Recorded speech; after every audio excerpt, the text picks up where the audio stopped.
Hello ladies and gentlemen, I hope you're doing amazing. We're going to jump into another Terra Luna video today. We're going to have Kwon. We've got some tweets right here. I understand it's a very sensitive topic. I'm going to show you a little clip. It's quite funny. It did actually kind of make me laugh. But here it is. I'm going to play it right now. It's a cycle of life. You begin from nothing and go back to nothing.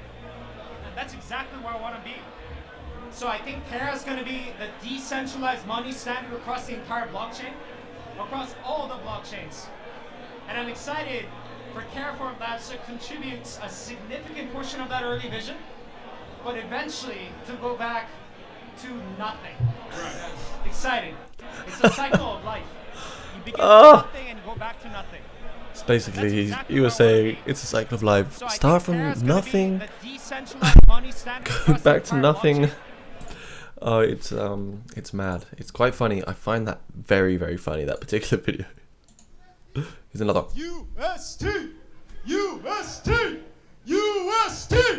UST! Alright guys, now I feel like the Bitconnect guys.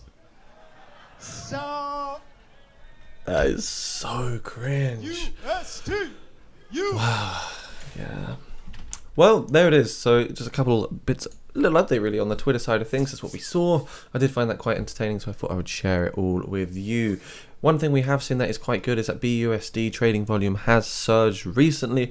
We've also seen other stablecoins such as DAI also surging as well. So even though we are getting a lot of FUD around the algorithmic stablecoins and stablecoins in general, we are still seeing positivity for the other ones. You should also look that Tether USDT actually depegged itself from $1 a few weeks ago, actually about a week ago, just following all of the Luna FUD.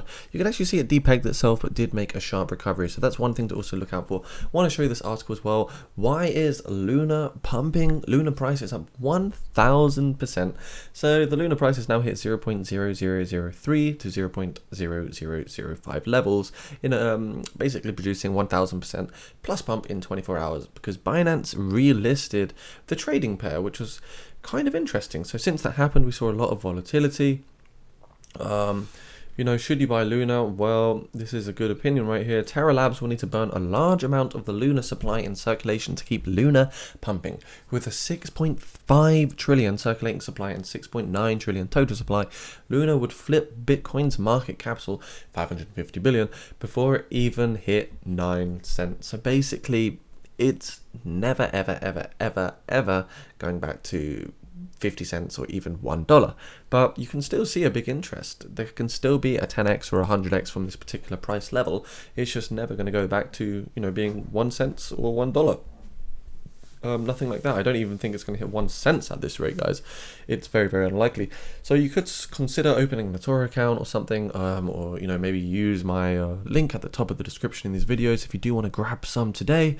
As you can see, that would likely lead to increase in the price as the Terra has 27 million users, is more regulated than Binance, and is open to the USA. So that's always a good option if you do want to get your hands on some Luna today. There's a few other tweets as well. Kind of on the bearish sentiment here.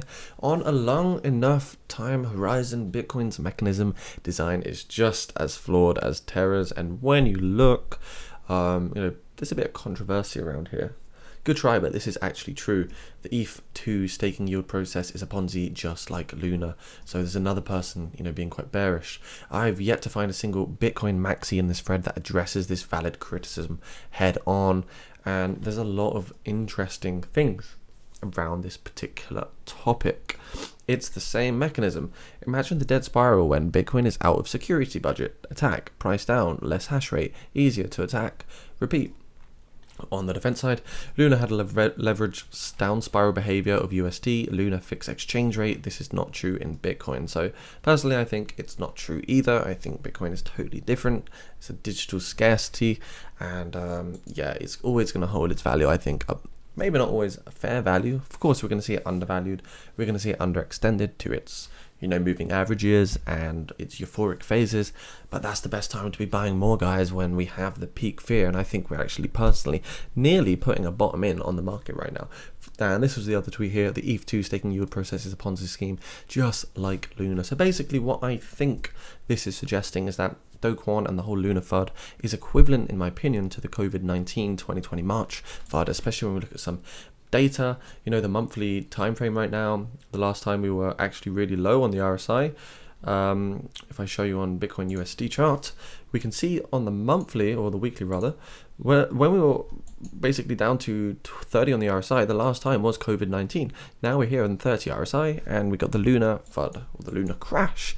So that's one very, very interesting thing to look at. I also want to show you that on the BLX chart on the monthly time frame, when we look at the RSI, it's very, very almost showing us that we are in a market cycle bottom. If you look at 2017 market cycle peak, we were very high up on the RSI, 95, came to the market cycle bottom, and that's where we had an RSI 43.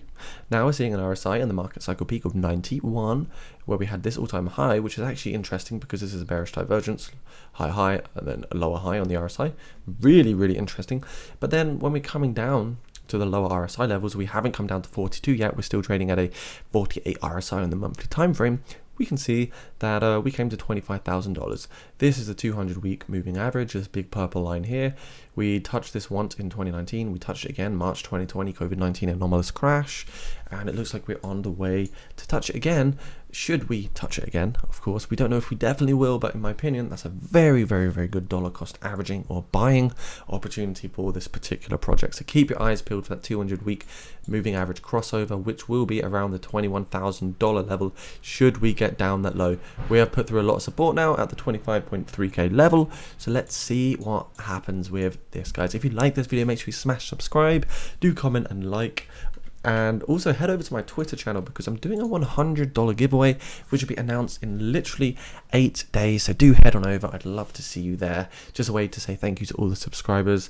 And yeah, continue to support. See you soon. Bye now.